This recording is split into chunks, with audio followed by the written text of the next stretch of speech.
क्रिया की अवस्था बदलने एवं उनमें आईएनजी जोड़ने के नियम। हेलो, आज अंग्रेजी ग्रामर के इस एपिसोड में हम लोग वर्ब के बारे में पढ़ेंगे। वर्ब के 4 रूप होते हैं।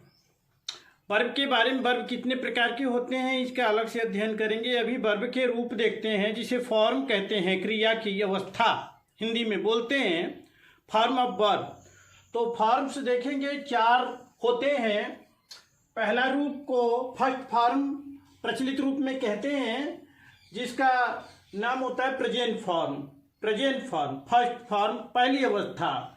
तो इसको उदाहरण के रूप में देखें, गो, जाना क्रिया है, मूल अवस्था इसी को कहते हैं। और दूसरा रूप होती है सेकेंड फॉर्म। सेकेंड फॉर्म को दूसरी अवस्था बोलते हैं, इसी को पास्ट फॉर्म भी कहते हैं। पास्ट फॉर्म जैसे जाना क्रिया का उदाहरण है वेंट। गो का पास्ट फॉर्म वेंट होता है। इसी तरह से तीसरी रूप क्रिया की तीसरी अवस्था जो होती है थर्ड, उसे पास्ट पार्टिसिपल बोलते हैं। और जाना की तीसरी अवस्था गो, वेंट, गॉन, गॉन होती है। उदाहरण के लिए आपने देखा। इसी तरह से चौथा रूप आईएनजी फॉर्म होता है। आईएनजी फॉर्म बोलते हैं, जिसको शुद्ध रूप में प्रेजेंट पार्टिसिपल कहते हैं। प्रेजेंट पार्टिसिपल जैसे गो का गोइंग हो गया। इस प्रकार से 4 रूप होते हैं, 4 अवस्थाएं होती हैं। इसके अलावा यस लगा के उसका सिंगुलर फॉर्म भी बनाते हैं, या फिर टू लगा करके इन्फिनिटिव रूप भी लिखते हैं। उसको भी कुछ लोग इसी अवस्थाओं में गिनते हैं। फिलहाल उनके रूल अलग हैं। इन चारों पर हम लोग विचार करेंगे। सबसे पहले पहली अवस्था की चर्चा करेंगे। पहली अवस्था क्या होती है? इसी को मूल अवस्था भी कहते हैं, फर्स्ट फॉर्म। वास्तव में जब आपसे कोई पूछे भाई लिखना क्या माने होता है, लिखने की अंग्रेजी बताइए, तो आप राइट ही बताते हैं, रोट और रिटेन नहीं बताते। कोई पूछे जाने की अंग्रेजी क्या होती है, तो आप कहेंगे गो। कोई गोज नहीं बताता, या वेंट या गान या गोइंग नहीं बताता। तो जो मूल अवस्था चर्चा में होती है क्रिया की, उसी को फर्स्ट फॉर्म कहते हैं। और ये भी जान लें कि फर्स्ट फॉर्म जो होती है क्रिया की, वो हमेशा प्लूरल में, बहुवचन रूप में ही होती है। जैसे सामान्यतः नाउन जितने होते हैं उनको हम सिंगुलर में ही बोलते हैं। जैसे पेन, कलम की अंग्रेजी क्या होती है, तो आप पेन कहते हैं, पेन्स नहीं कहते, कलमें नहीं कहते। पॉपुलर रूप में सिंगुलर ही बोलते हैं। उसी तरह से वर्ब को पॉपुलर रूप में हम प्लूरल बोलते हैं। तो पहली अवस्था यही होती है, मूल अवस्था, जिसकी हम प्रायः अंग्रेजी में चर्चा करते हैं। दूसरी अवस्था पास्ट फॉर्म होती है। आप जब टेंस पढ़ रहे होते हैं तो आपको क्रिया की अवस्थाओं की आवश्यकता होती है। जिस तरह से हिंदी में आप बोलते हैं जाना मूल अवस्था है, लेकिन वाक्य में आप जाना का प्रयोग बहुत कम करते हैं। आप कहते हैं मैं गया था, मैं जा रहा था, मैं जाऊंगा। तो जाना को गया, जा रहा, जाऊंगा, विभिन्न तरीके से बोलते हैं।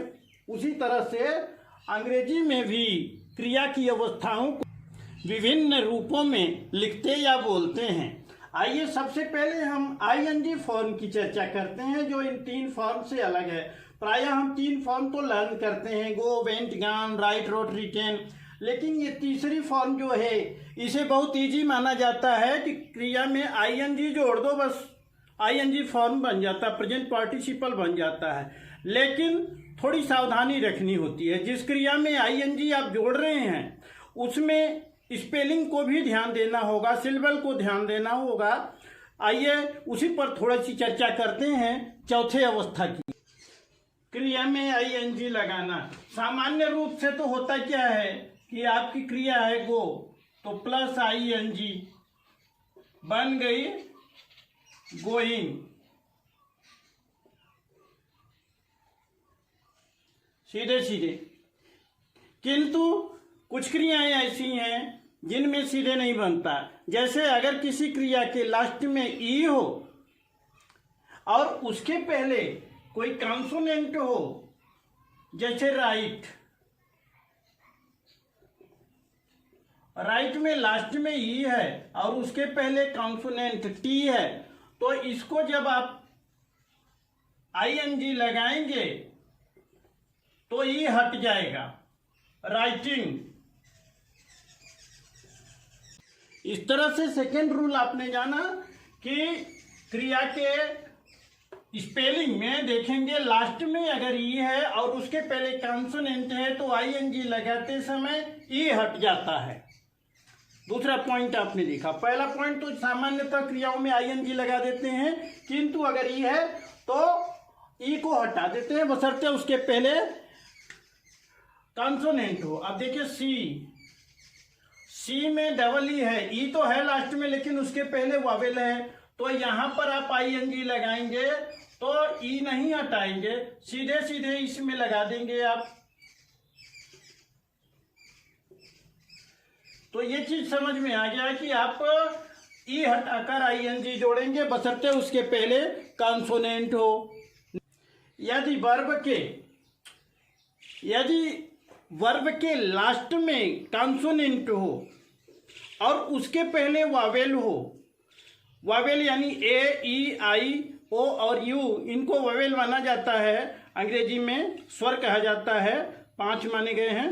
तो अगर ये हो लास्ट से पहले और लास्ट में कॉन्सोनेंट हो, बाकी के 5 को छोड़कर 21 अक्षर कॉन्सोनेंट होते हैं, तो आईएनजी लगाते समय वो लास्ट अक्षर डबल हो जाता है। जैसे आपने कहा CUT, तो यहाँ पर लास्ट में कॉन्सोनेंट है और उसके पहले वावेल है, तो इसमें जब आईएनजी लगाएंगे तो ये डबल हो जाएगा।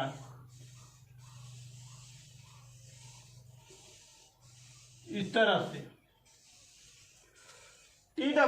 टी डबल हो गया क्योंकि उसके पहले वावेल था। तो कटिंग में CUT। इसी तरह से पुट होता है या रन होता है या स्टॉप होता है, STOP। यहाँ पर ओ है अर्थात वावेल है, तो P डबल हो जाएगा जब आप आईएनजी लगाएंगे। तो स्टॉपिंग में डबल P हो जाएगा।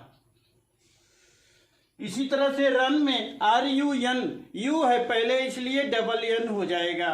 ये हुआ आपका फोर्थ रूल। और इसके बाद अगला देख, इसके अपवाद को कुछ एक्सेप्शन हैं, अंग्रेजी या हिंदी हो, कोई भी रूल हो, उनमें कुछ ऐसे भी अपवाद होते हैं जो उस रूल का पालन नहीं करते।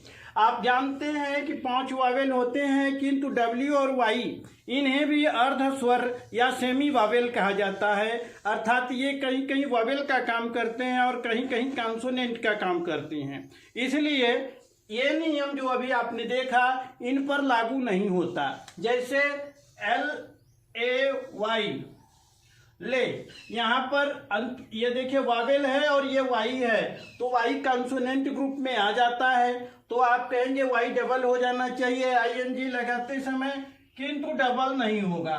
वाई और डब्ल्यू पर ये रूल नहीं लागू होगा, तो ये हो जाएगा LAYING, लाइंग। इसी तरह से जैसे ROW, रो, तो इसमें जब आईएनजी लगाएंगे तो इसमें भी वावेल तो है पहले और इधर कंसोनेंट डब्ल्यू है, लेकिन डब्ल्यू भी सेमी वावेल होता है, ये भी डबल नहीं होगा और इस तरह से रोविंग हो जाएगा।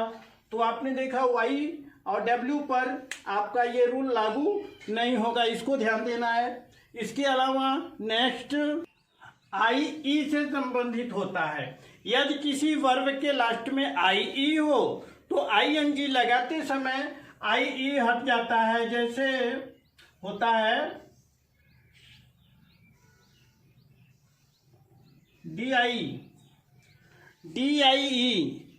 DIE में अगर ING लगाएंगे तो ये IE हटा के Y हो जाएगा।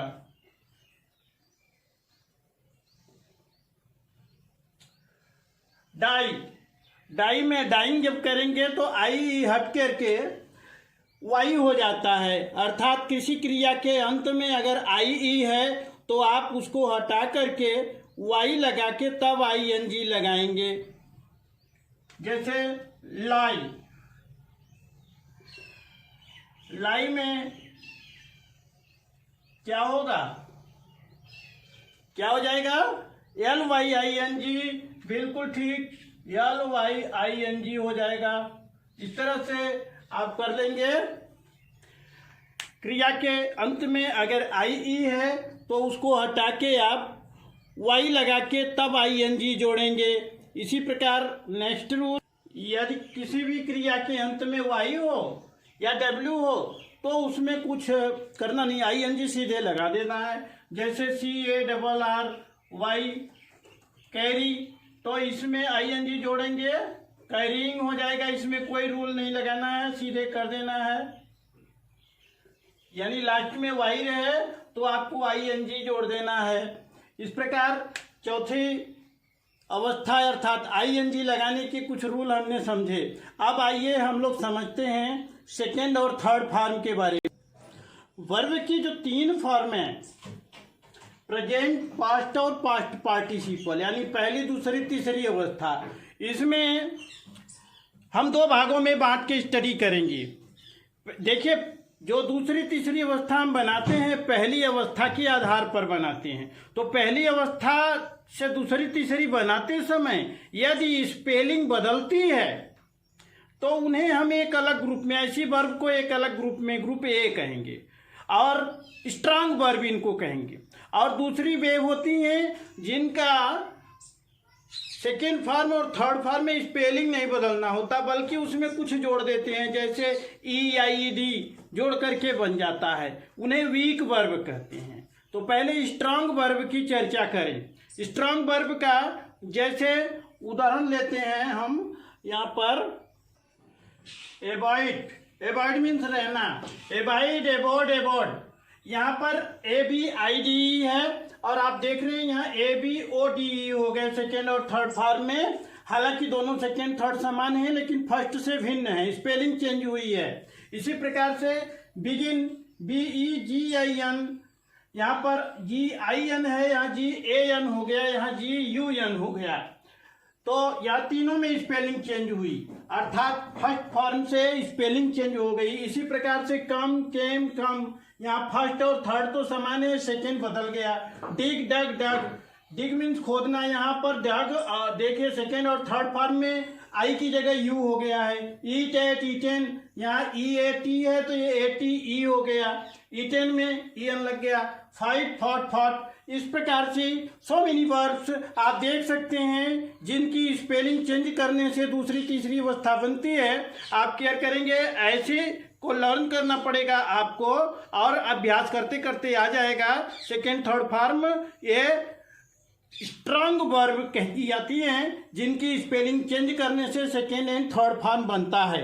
अब हम ऐसे वर्ब को देखेंगे जिनके स्पेलिंग नहीं चेंज होते बल्कि उनमें कुछ जोड़ करके बनता है। उनकी सेकेंड थर्ड फॉर्म कैसे बनती है, उनके कुछ रूल्स के बारे में आइए देखते हैं। इस क्रम में सबसे पहले हम देखते हैं कि ED जोड़कर, जो कि बहुत पॉपुलर है, आप जानते हैं।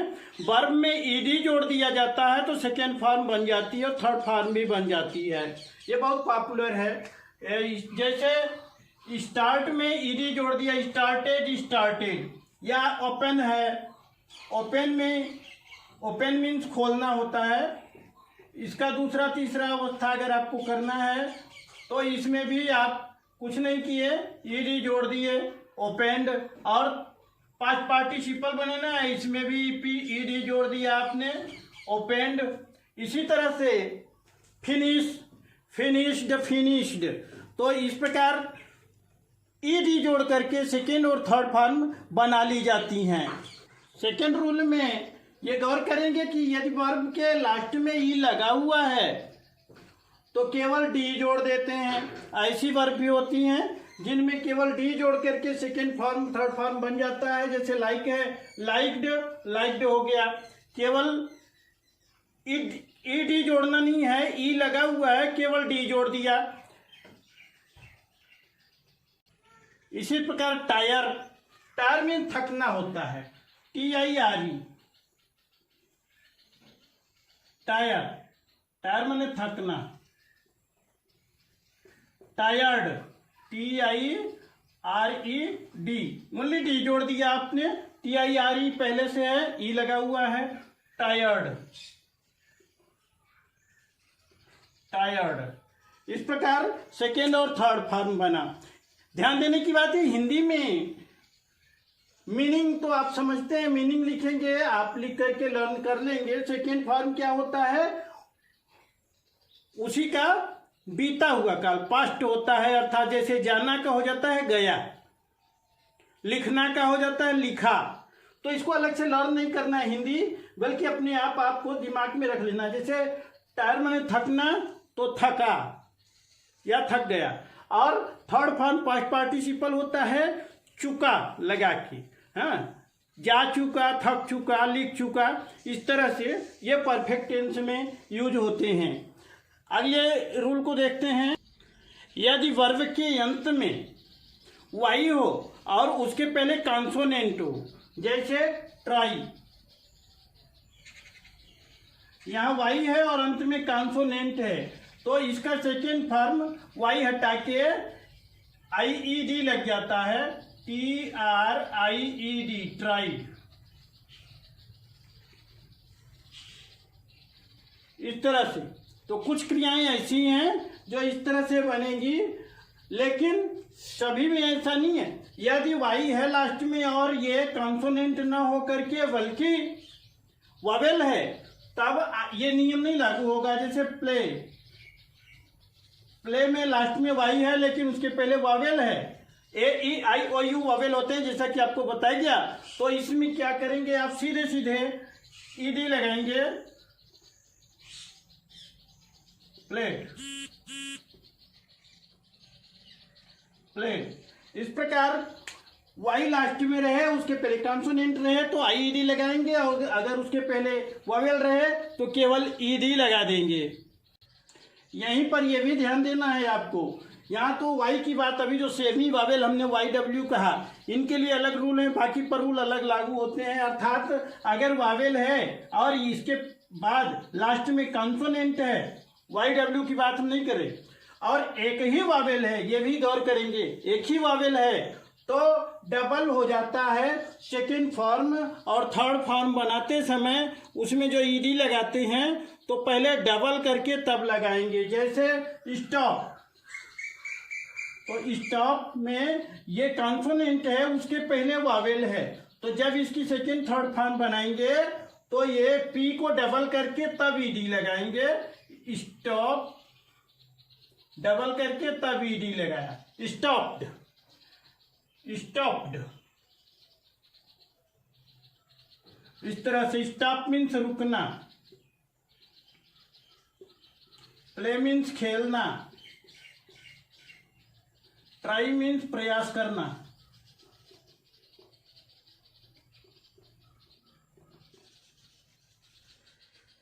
इस प्रकार से ये आपने देखा। ध्यान दीजिएगा, केवल एक वॉवेल होना चाहिए, दो नहीं। जैसे दो हुआ COO, यहाँ पर डबल ओ है, यानी दो वॉवेल है, तो इसमें ये रूल नहीं लागू होगा, डबल अक्षर नहीं होगा, सीधे ED लग जाएगा, COOKED, कुक्ड, COOKED, कुक्ड। यहाँ पर ये रूल इसलिए नहीं लागू हुआ क्योंकि यहाँ पर दो वॉवेल हैं। इस प्रकार वर्ब की फॉर्म्स के बारे में हम लोगों ने काफ़ी कुछ सीख लिया। अब चलते चलते दोस्तों बस इतना कहना चाहूँगा कि अंग्रेजी के ग्रामर के जो रूल्स हैं, या हिंदी की या किसी भी लैंग्वेज के 100% सबको आना तो मुश्किल हो जाता है, लेकिन वर्ब की, अंग्रेजी के मामले में मैं कहूँगा वर्ब की जितनी ज़्यादा जानकारी है वह व्यक्ति उतना ही अच्छा अंग्रेजी का जानकार माना जाता है, भले ही ग्रामर पोर्शन में कुछ कमियां हों। इसलिए क्योंकि हर वाक्य में आप कोई शब्द हो ना हो वर्ब का यूज जरूर करते हैं, बिना वर्ब के काम चलता नहीं। इसलिए वर्ब की जितनी ज़्यादा आप अपनी वोकैबुलरी बढ़ाएंगे, जितना ज़्यादा शब्द ज्ञान आपका होगा वर्ब का, उतना ही अच्छा आपका अंग्रेजी का ज्ञान माना जाएगा। तो इसलिए मैं शुभकामना देता हूँ कि अंग्रेजी में वर्ब का ज्ञान आपका बढ़े। वर्ब की लिस्ट बनाइए, खूब ढेर सारी वर्ब को लिखिए, और हम भी प्रयास करेंगे आगे आपको बहुत से वर्ब प्रोवाइड करेंगे। धन्यवाद। ओके।